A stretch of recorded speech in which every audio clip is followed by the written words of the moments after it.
Welcome to this series of electricity magnetism course. I am Dr. R. K. Mishra. In the last class, we have discussed about Poisson's equation. In fact, we derive Poisson's equation from differential form of Gauss law by double operating the del operator, and the Poisson's equation del square V is equal to minus rho by epsilon naught, where V is the electric potential, rho is the volume charge density, and this del square is the Laplacian operator. We have discussed in the last class that this Laplacian operator can be expressed in different coordinate system like Cartesian, spherical and cylindrical according to the situation demands or the symmetry. We will use the particular coordinate system, and in Cartesian coordinate system this equation is del square V by del x square plus del square V by del y square plus del square V by del z square is equal to minus rho by epsilon naught. Using this equation, solving this second order differential equation, we can find the potential V, and once we get the potential, we can always differentiate it to obtain electric field as the negative gradient of potential. So, as an example, as I told in the last class, let us discuss about how it can be applied to p-n junction, though we do not go to the detail of that p-n junction, that is not in this course right now. So, just I will show you how it can be useful in certain situations. So, what is a p-n junction? You might have read it at the 12th level in electronics, introduction to electronics rather. A p-type semiconductor is a semiconductor where a pure semiconductor like germanium or silicon is doped with your acceptor impurity. The acceptor impurity is that which is a trivalent impurity like gallium or indium, which when doped with germanium or silicon, it accepts an electron, and it as accepts an electron, it becomes a negative ion and produces a hole. Hole is a positive charge carrier, okay? And this is called a p-type semiconductor, because this type of semiconductor, in this type of semiconductor, the majority charge carriers are positively charged holes, and if the same germanium or silicon crystal or a pure semiconductor is doped with a donor impurity like arsenic or antimony, which is pentavalent, these donor impurities, they donate electron to the semiconductor, and by donating they become positive ions, and they contribute negative charge electrons as the charge carriers to the metal. So, this type of semiconductor is called n-type semiconductor. And if in a single germanium or silicon crystal or a pure semiconductor, if one side is doped with say acceptor impurities and the other side is doped with donor impurities, what we get? At one side we get a p-type semiconductor, and the other side we get n-type semiconductor, and as this semiconductor is formed, here at in the p side we have the negative ions with holes. These holes neutralize these negative ions. Holes are positively charged carriers.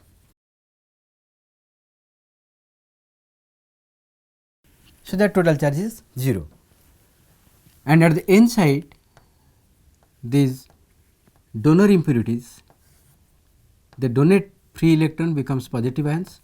So, these positive ions with free electrons, the total charge is 0.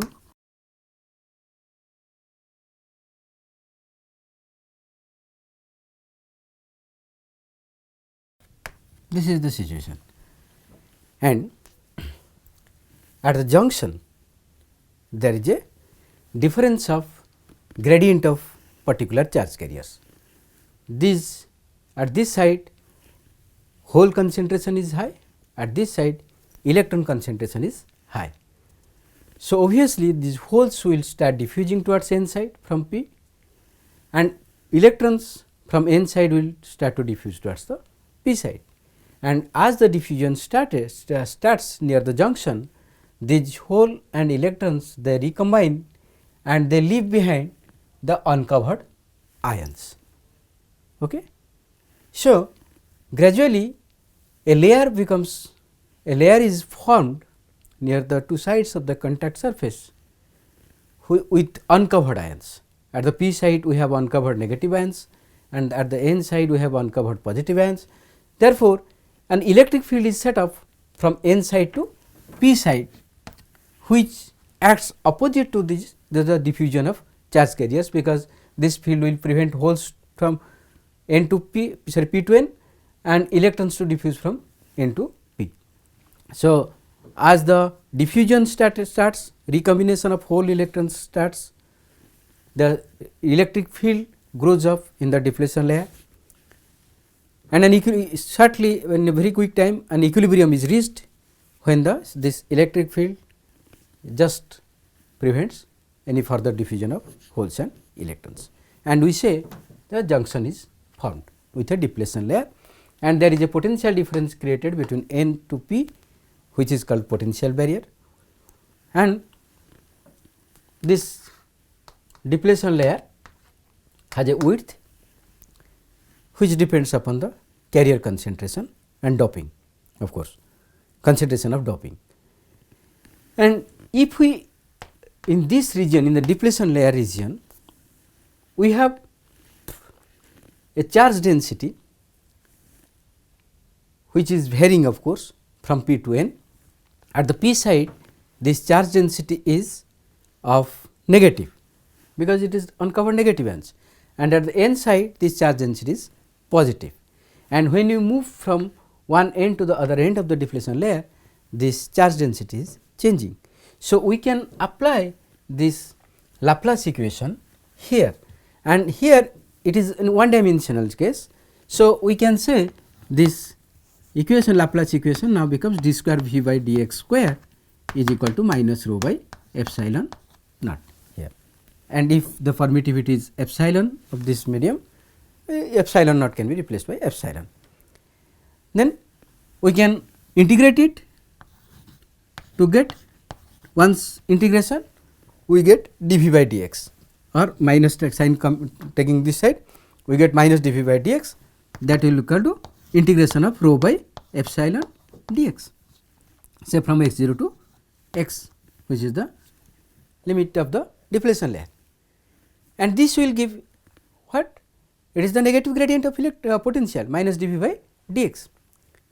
This is the electric field. So, we will find what is the electric field in the depletion layer. Once again we will integrate it, we will get the potential barrier in the depletion layer.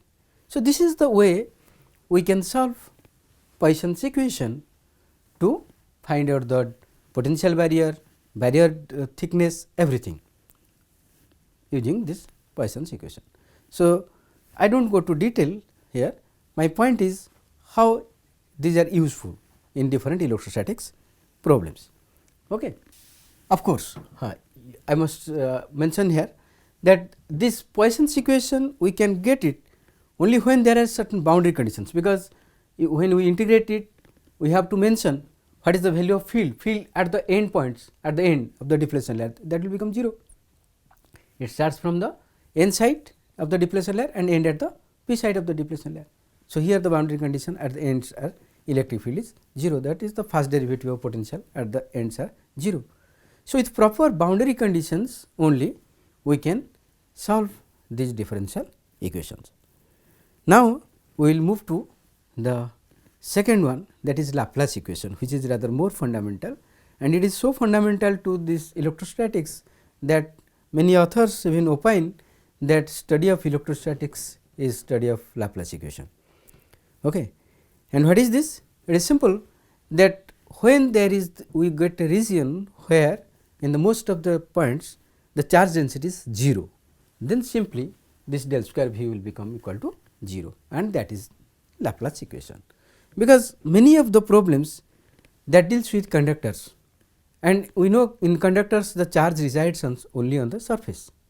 So, we have a volume charge density 0, or the region between two charged conductors where there is no charge in between, but the field exists, and in this region the potential V your charge density is 0 and our equation becomes del square V is equal to 0.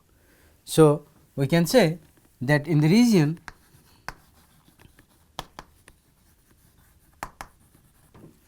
where the charge density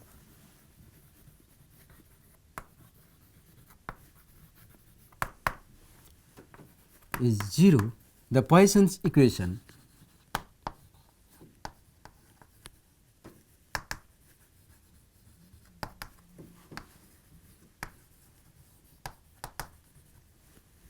reduces to del square V is equal to 0. This equation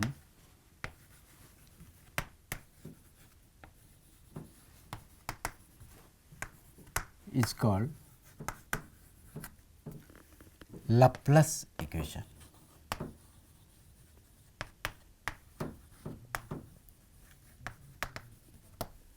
Okay. So, as I mentioned earlier, it is again a secondary differential equation which can be solved with proper boundary conditions. We can apply Laplace equation in the problems concerning one dimension or problems, electrostatic problems of 2 dimensions or electrostatic problems of 3 dimensions. Let us start with an example of single one dimensional problem. Okay. So, and in Cartesian coordinate system, though this Laplace equation can be solved in all the 3 coordinate system, Cartesian, spherical and cylindrical. Depending on the situation, which is more convenient, we will use that coordinate system. So, in Cartesian coordinate system, our Laplace equation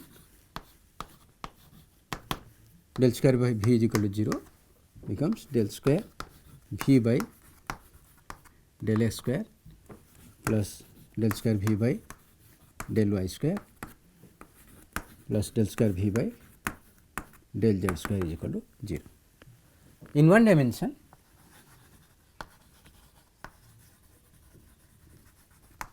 we have only one coordinate and we get d square V by dx square is equal to 0. Okay. So, it is, if we integrate first once, we will get dv by dx is a constant, okay, because derivative of a constant is 0. D square V by dx square is the derivative of dv by dx. Then once again integrating, here m is a constant, once again integrating we get V is equal to m into x plus some constant say b, dv is equal to m dx, integrating V is equal to mx plus b. So, here we have solved this V, but to find the exact value of V, we need to know these 2 constants m and b. To find the final solution, we have to mention boundary conditions. Here, suppose for example, I say the boundary conditions at x is equal to 1, V is equal to say 4, and at x is equal to 5, V is equal to 0. Okay. Then, if we plot V with x, this x 0, 1, 2, 3, 4, 5, so this is V is equal to 4, sorry, yes, V is equal to 4 at x is equal to 1, at x is equal to 5, V is equal to 0, and the graph is a straight line, as you know the it is in the form of a straight line equation. So, this is the plot of v versus x, and we can find out what is the value of v exactly. So, to solve it we need two boundary conditions, not necessarily only the boundary conditions will be expressed as x, we can say boundary conditions in terms of m and b also. Here m is equal to -1, the slope, here it is 4 by 4, it is equal to tan theta is equal to 4 by 4, and this is the opposite angle, direction opposite, and 4 by 4 it is -1. Okay. So, m is equal to -1, and what is b? B is your x, when x is equal to 0, b is equal to, when x is equal to 0, v is equal to b, and it may be around 5. Okay. So, b is equal to here 5. So, we have the boundary conditions in terms of x at 2 points or in terms of m and b. So, we can always express in different ways the boundary conditions, but they must mention two different things. Okay. So, with proper boundary conditions we can solve Laplace equation in any coordinate system. As an example, I have given in Cartesian coordinate in one dimension, but it is equally applicable to the two dimensions as well as the situations in 3 dimensions. Then another important aspect of this Laplace equation, you can see that from calculus of maxima and minima, we know that if the first derivative is 0, then at a point if second derivative is negative, that shows the maxima, and if second derivative is positive, it shows a minima there. But Laplace equation shows that everywhere the second derivative is 0. So, with this logic we can say that Laplace equation does not tolerate any local maximas or minimas. That means, in the solution of Laplace equation we do not have any local maximas or minimas, means in between the regions, in between the boundaries there would be no maxima and minima. Maxima and minima values only occur at the boundaries, maxima and minima values only occur at the boundaries. Okay. As here at x is equal to 5, v is equal to minimum, and at x is equal to 0, v is equal to maximum in this case, in this first quadrant of course. So, we do not have a local maxima or local minima. This is another important aspect, though it is not mathematically true that if you say that second derivative 0 does not imply that there is no local maxima minima, there exists some examples where it is possible, but here at least in the solution of Laplace equation we would assume that there is no local maxima and minima as a property of this the solution of Laplace equation. Okay. So, to explore Laplace equation or to deal with electrostatic. So, to explore Laplace equation or to deal with electrostatic problems by the help of Laplace equation, we must take into account these two things, that the Laplace equation solution of Laplace equation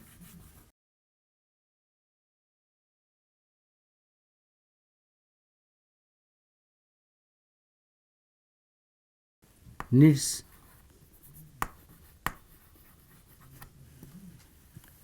proper boundary conditions. Proper boundary conditions. This is one point. The second important point is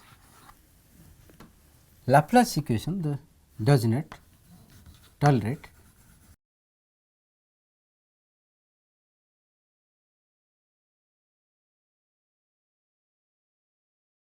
any local maxima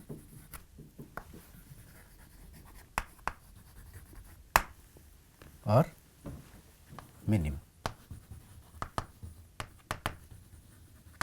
Maxima and minimas occur only at the boundaries.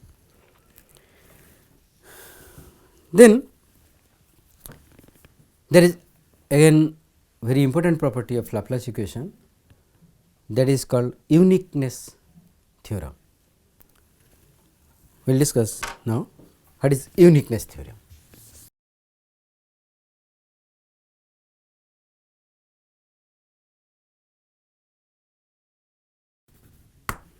Uniqueness theorem.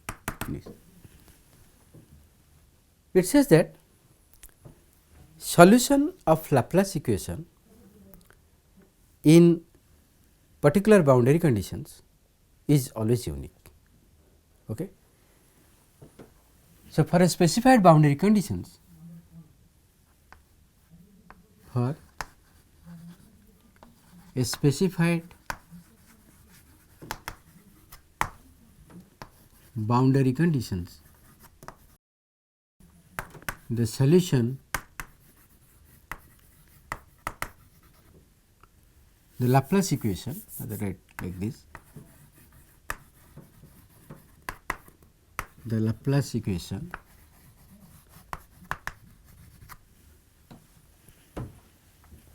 has a unique solution.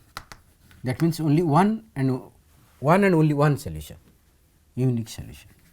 There cannot be two different solutions of same Laplace equation under same boundary conditions. Okay. To prove it, let us say that in a region, in a say this is a surface that bounds a volume V or say tau, where we apply Laplace equation, and the boundary conditions are defined on the surface, on the boundaries, and in the region bounded by this surface the volume charge density is 0. So, that our Laplace equation del square V is equal to 0. Let us assume that there are two different solutions. Let us assume that there may be two different solutions of this equation, and let these two solutions are V 1 and V 2. We will show that this V 1 is equal to V 2, means they are not different. We will prove it. To prove it, let us take a form of V 1 minus V 2. We will define a, another potential, say V 1 minus V 2 is equal to say V 3. We will take V 3 is equal to V 1 minus V 2. Okay.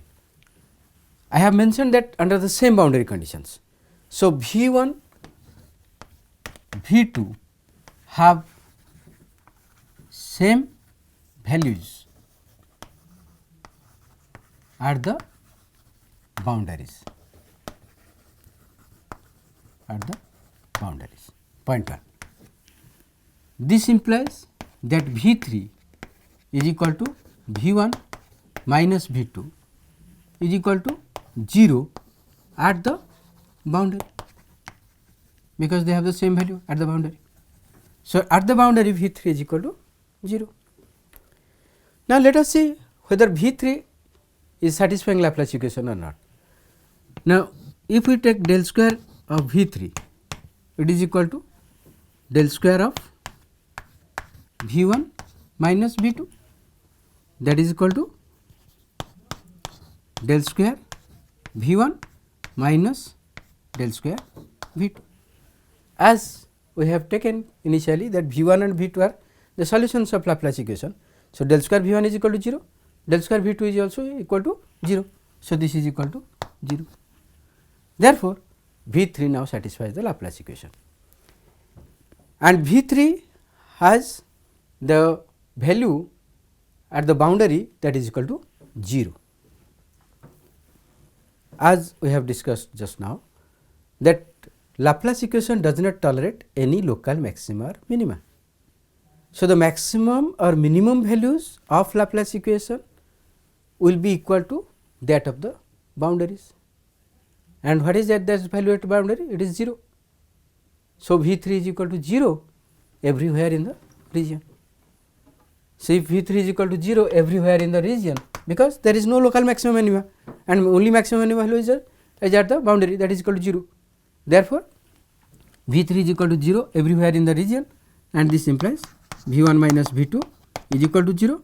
This implies V 1 is equal to V 2.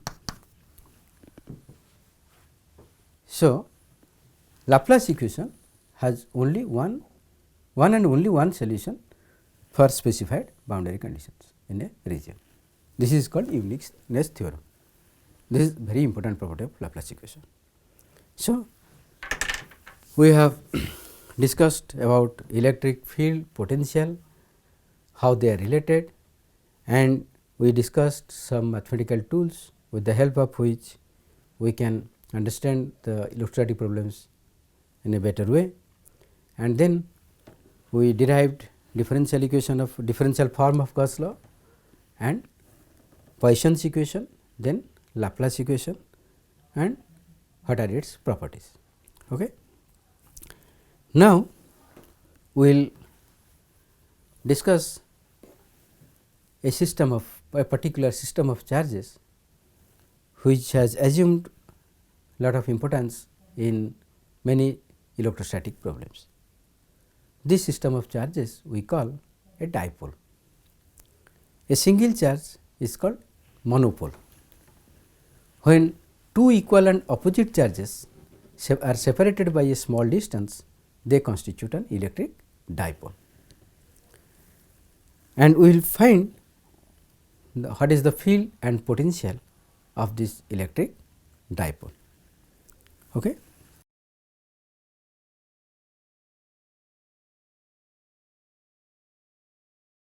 Electric dipole. A dipole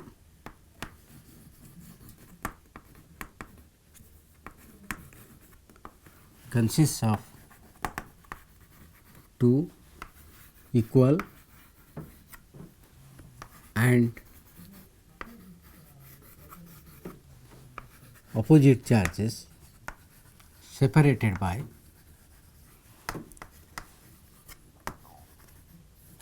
a small distance.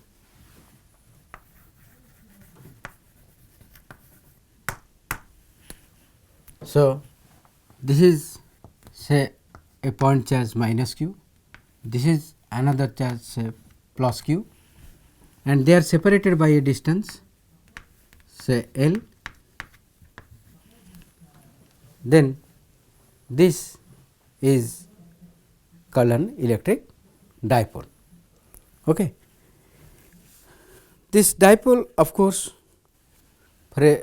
from this dipole, if we consider a point very long distance from the dipole, the field will almost cancel each other because of the positive charge and that of the negative charge.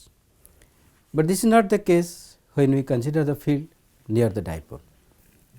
In practical problems of electrostatics, we often come across with this kind of charge distribution, two equal and opposite charges separated by a small distance. For example, let us take water. Water consists of hydrogen, oxygen and hydrogen, two hydrogen atoms with oxygen atom forming the water molecule. They form covalent bonds. The pair of electrons are shared between the hydrogen and oxygen to make the orbit complete of oxygen as well as hydrogen. So, there are two bonds here, okay, these two covalent bonds, but oxygen has higher electron affinity than hydrogen. So, this bond pair always slightly shifting towards oxygen, making oxygen a partial negative charge and hydrogen making a partial positive charge.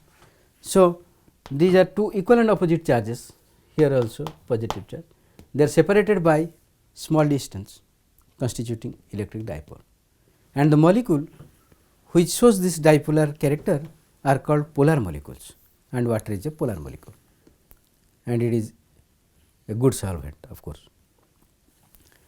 So, in nature we come across with this electric dipole form, that is why we will discuss its electrical behavior as a system of charge as a system of charges. Okay. This system of charges is consisting of two equal and opposite charges separated by small distance. And if the distance is very very small, it is an ideal dipole. Rather, we call a point dipole. This dipole becomes a point dipole. This dipole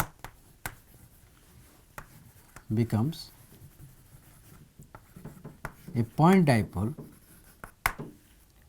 or ideal dipole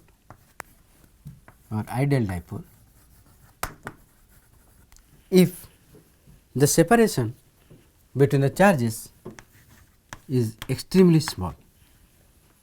Okay. L tends to 0, and as L tends to 0, if the product of Q and L tends to a finite quantity, say P, then we say it is an ideal dipole or a point dipole. So, a point dipole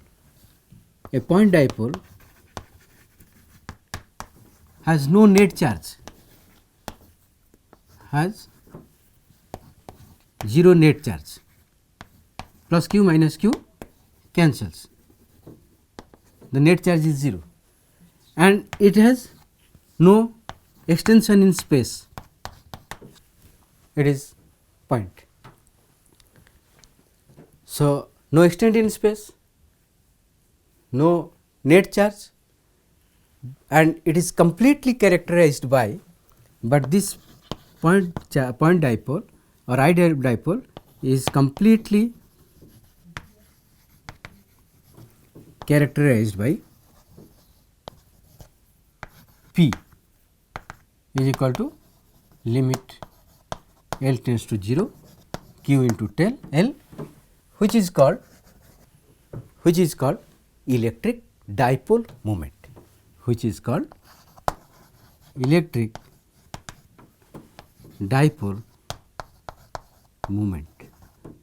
P of the dipole,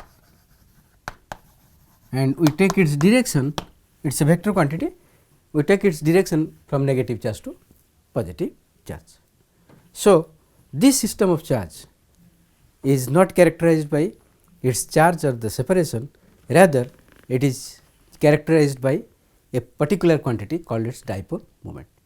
And now, we will express the electric potential and electric field of this ideal dipole in terms of this quantity, that is its dipole moment. Okay. So, let us first find out, simply we will apply Coulomb's law and we will find what is the electric field due to a dipole at any point. Field at any point due to an electric dipole. Let this is the coordinate system. Suppose our dipole lies along the x axis, okay, and the vector is, say, that is the point positive charge is located at, let rather it is better to put our okay, we can do it anything, say this is say minus q charge, this is a plus q charge, minus q is located at point O, plus q is located at a distance L from the charge minus q, and of course, rather be, let us be more general, take it in a more general form, not necessarily we will put it in along x axis. So, it is rather this is the coordinate system, and minus q is located at origin and plus q is located at anywhere, and the position and the separation between them is the vector L, and the point of observation where we want to find field due to this dipole let that point is A, which has a position vector r with respect to the origin of the coordinate system. Okay. This is the origin of the coordinate system. So, what is the vector from plus q to vector A? Let this is O, this is let us say B, where the plus q charge is located. Okay. Okay. Then in this vector triangle, we have OB vector plus BA vector is equal to OA vector, or our BA vector is equal to how much? Our BA vector is equal to OB vector minus OA vector. Okay. And what is this OB? Sorry, BA vector is equal to OA vector, BA vector is equal to OA vector minus OB vector is equal to what is OA? That is R minus OB is L. So, this vector is now R minus L. So, the point of observation A is any point which has a position vector R from the origin, and we want to find the field at A due to this dipole, which consists of charges minus q and plus q separated by a vector L. Okay. So, as we use superposition principles to find electric field due to number of charges at a particular point, here we will use also superposition principle. We will find the electric field due to charge minus q at A, let it is E1, electric field at A due to charge plus q, then we will add them vectorically, E1 vector plus E2 vector. So, the resultant electric field due to dipole will become 1 by 4 pi epsilon naught. Your the field due to charge plus q is q into vector r minus L by mod of r minus L whole q. Okay. I must remind you that if a charge q is located at a point and we want to find electric field due to this point charge at a position vector r, what is our formula? 1 by 4 pi epsilon 0 q by r square into r cap, and this r cap we replace it by r cap is replaced by vector r by magnitude r. So, it is equal to 1 by 4 pi epsilon naught q into vector r by mod r q. Okay. So, here the distance is r minus L. So, r is simply replaced by r minus L by mod of r minus L whole q. Okay. And as the charge is positive, the field is along the direction of r minus L. Okay. And what is the field due to this minus q charge? It will be 1 by 4 pi epsilon 0, charge is q into vector r by magnitude r q, but here the field is directed towards the charge. Okay. So, this must be opposite to r, so it must be minus. Okay. So, field due to the charge plus q is this much, field due to charge minus q is this much, and we add them to find the resultant electric field according to superposition principle. It is so simple. So, this is equal to now q by 4 pi epsilon naught, taking common, or you can write E is equal to q by 4 pi epsilon naught vector r minus L by mod of r minus L whole q minus vector r by mod r q, vector r by mod r q. Okay. Now, we will expand this 1 by mod of r minus L whole q, cube of the mod of r minus L, we will expand it. Okay.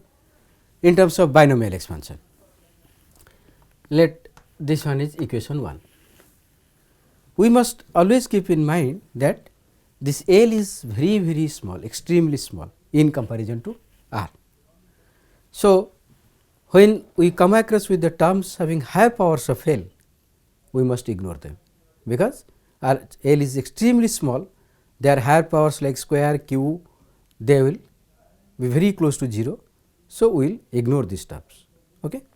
With these assumptions, let us expand this 1 by r minus L mod q,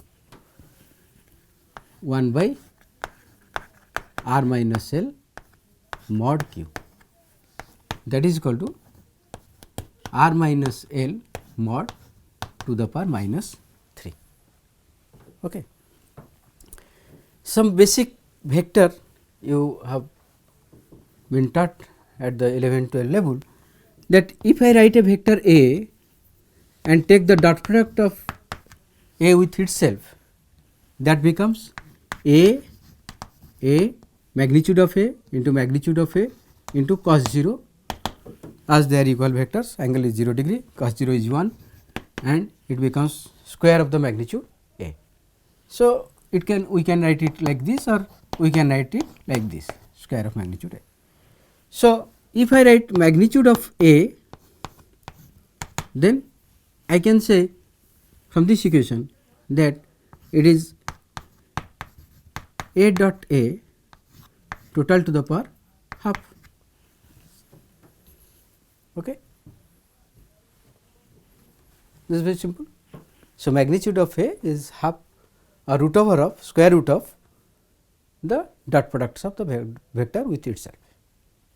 Okay. So, now for r minus L magnitude, I can similarly write that magnitude of r minus L is equal to r minus L dot r minus L whole to the power half. Okay. R minus L dot r minus L whole to the power half. So, here this mod of r minus L, we can replace it as r minus L dot r minus L to the power half, there is another power minus 3. So, this one will now become this to the power minus 3 by 2. So, we can write it as r minus L dot r minus L whole to the power minus 3 by 2. So, this is equal to now how much? R minus r dot r is magnitude r square, minus L dot minus L is plus magnitude L square, r dot minus L is minus r dot L, again minus L dot r is minus L dot r, dot product is commutative while L dot r is equal to r dot L. So, it becomes minus r dot L minus r dot L minus 2 r dot L, 2 r dot L, magnitude of r square plus magnitude of L square minus 2 r dot L, this to the power minus 3 by 2 is equal to, I can take r square common in these 3 terms and we get r square into 1 plus L square by r square minus twice r dot L by r square whole to the power minus 3 by 2 is equal to, if we take r square outside the bracket, 2 cancels, it is r to the power minus 3, r to the power minus 3 into 1. Again, as I told at the beginning, that the term containing higher powers of L, we will ignore it because they are extremely small. So, this term will be ignored, and neglecting this term I get 1 minus 2 r dot L divided by r square, okay. Neglecting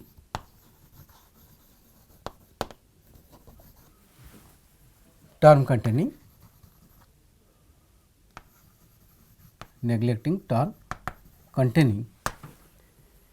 higher power of higher powers of L, as L is extremely small. Now, this to the power, of course, this to the power minus 3 by 2.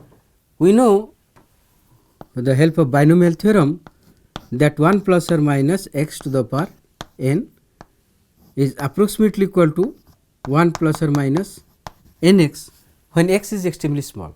Means in the binomial expansion we neglect the here as x is extremely small, we neglect the higher powers of x like x square, x cube, so on. So, we find only 1 plus or minus n x. So, applying binomial theorem to this equation, as this term higher powers of term will contain higher powers of L. So, neglecting higher powers we will get it approximately 1 plus n x. So, 1 plus 3 by 2 into 2 r dot L by r square. So, using binomial theorem, this becomes equal to r to the power minus 3 into 1 plus 3 by 2 into 2 r dot L by r square, okay, using binomial theorem.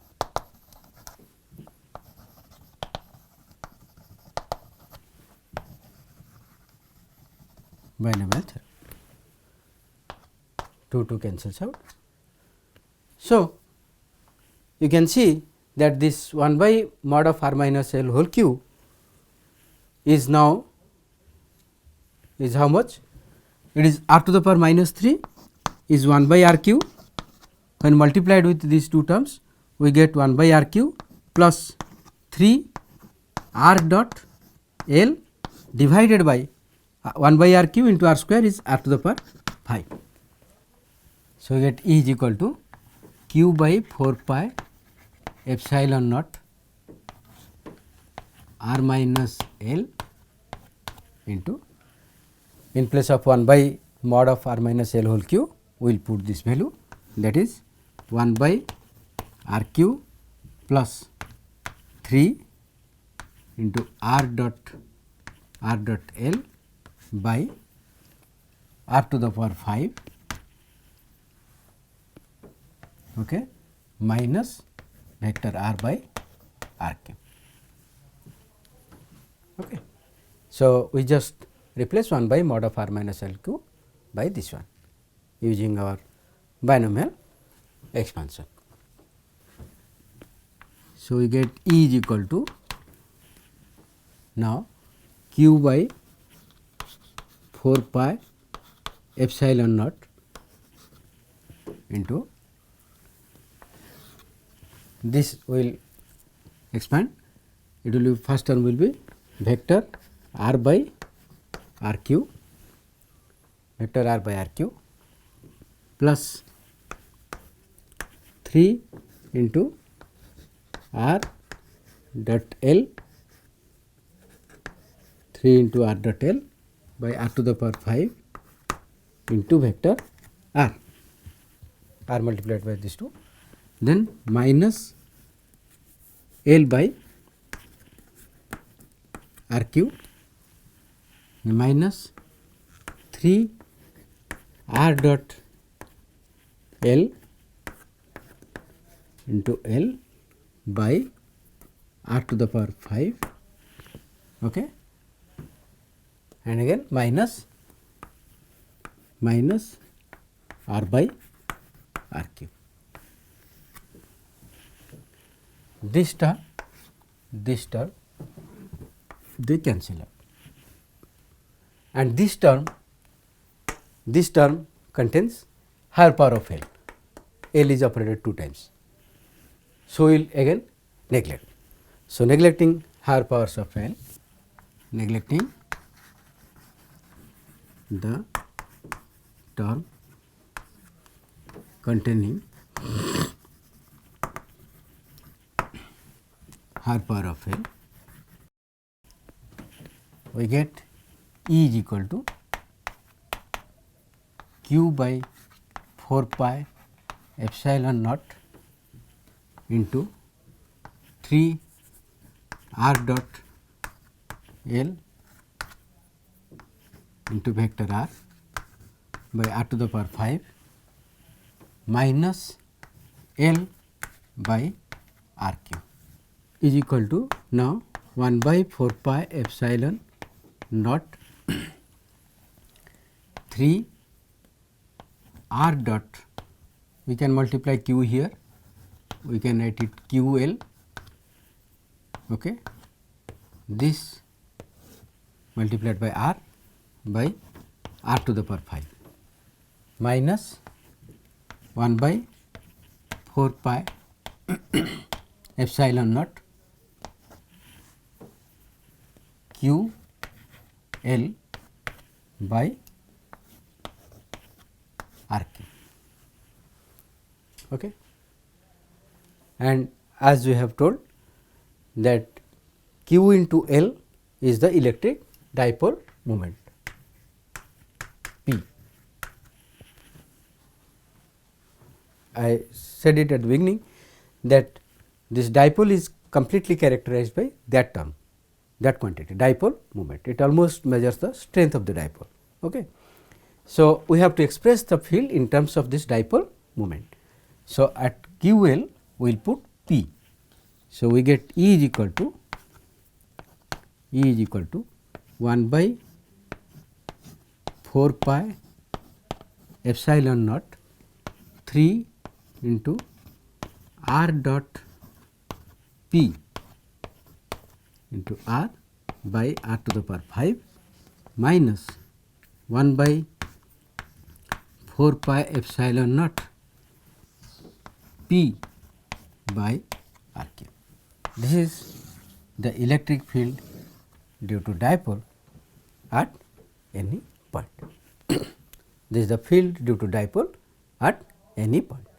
E is equal to 1 by 4 pi epsilon naught 3 r dot P by r to the power 5 minus 1 by 4 pi epsilon naught P by r cube. So, you can see the field is expressed in terms of dipole moment P. Okay. Next, we will find out the potential due to dipole. Exactly in the similar way, we can derive the potential due to dipole using superposition principle. This time it is a scalar quantity, potential is a scalar quantity. So, simply we will take the algebraic addition of the potential due to charge plus q and due to charge minus q. So, the potential at A, here the potential due to dipole, potential at A will become V is equal to the potential due to charge plus q, that is 1 by 4 pi epsilon naught charge q. We have found out already using Coulomb's law, the potential due to a point charge is the charge divided by its distance from the point of observation to the charge. So, it is q by the distance is r minus L mod of r minus L. Okay. And potential due to charge minus q is minus 1 by 4 pi epsilon naught q by mod of r, the distance is r. So, mod of r. So, it is equal to q by 4 pi epsilon naught into 1 by r minus L mod minus 1 by r. Okay. Just as in case of electric field we have expanded mod of r minus L, here also we can expand it in terms of binomial expansion.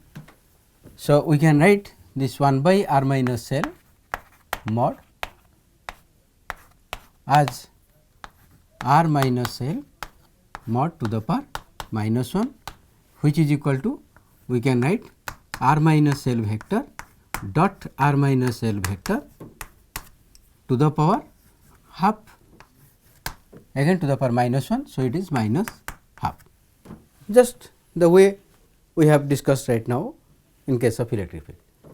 So, this is equal to now r dot r is magnitude r square plus L dot L is magnitude L square minus twice r dot L, this to the power minus half is equal to, taking r square common, we have 1 plus L square by R square minus twice R dot L by R square total to the power minus half. Again neglecting the term containing higher powers of alpha, higher powers of L, it is equal to R square into 1 minus twice R dot L by R square. Okay. Here neglecting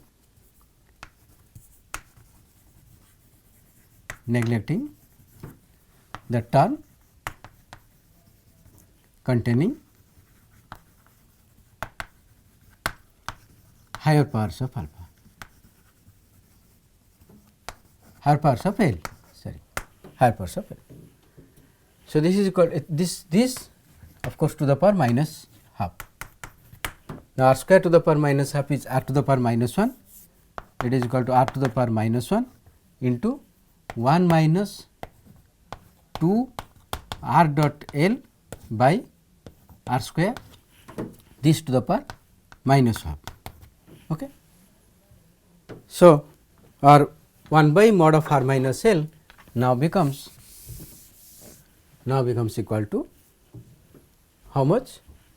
This is R to the power minus 1 means 1 by R into 1 minus 2 R dot L by R square to the power minus half. Again using binomial expansion, minus half to come to this point, and we get 1 by R into 1 plus n x, that is 1 plus minus 2 R dot L by R square, here using binomial theorem,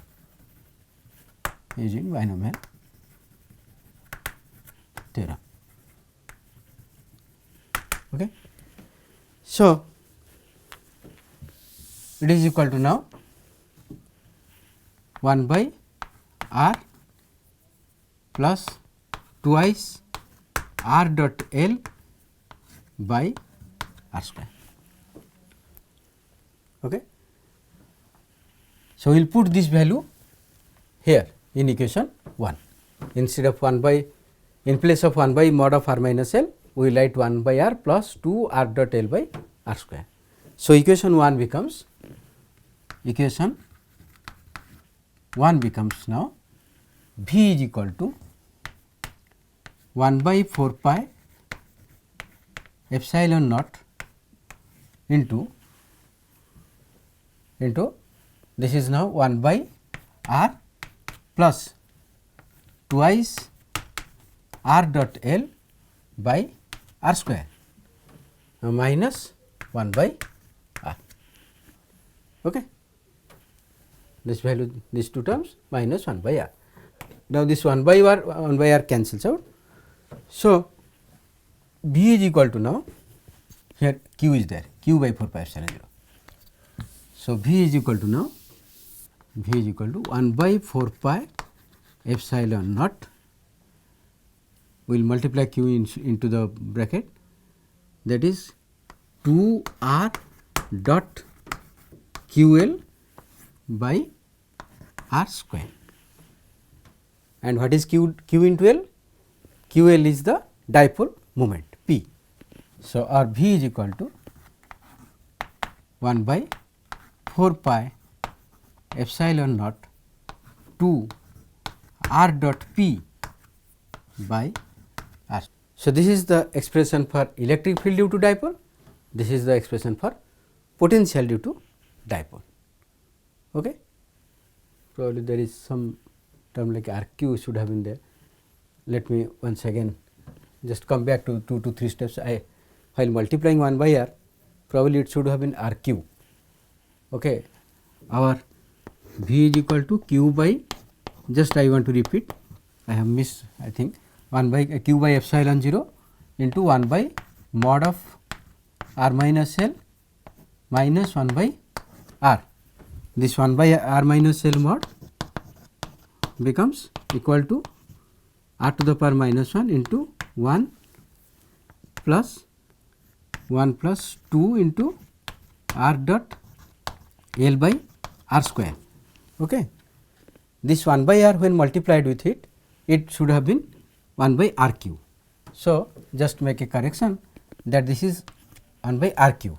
I have just missed it, it should be 1 by r cube when multiplied with 1 by r. So, it should be 1 by r cube and this is 1 by r cube. Okay. There is just while multiplying 1 by r, I just forgot to multiply here another r. So, it should have been r cube. So, the potential has the expression 2 r dot p by r cube, while here it is r dot p by r to the power 5. So, the point you can see is how could I detect immediately that some r is missing, because when we consider potential due to point charge, it is inversely proportional to r, but due to dipole it is inversely proportional to square of r, because there is r here. So, if we let us take the dot product, r dot p is r p cos theta.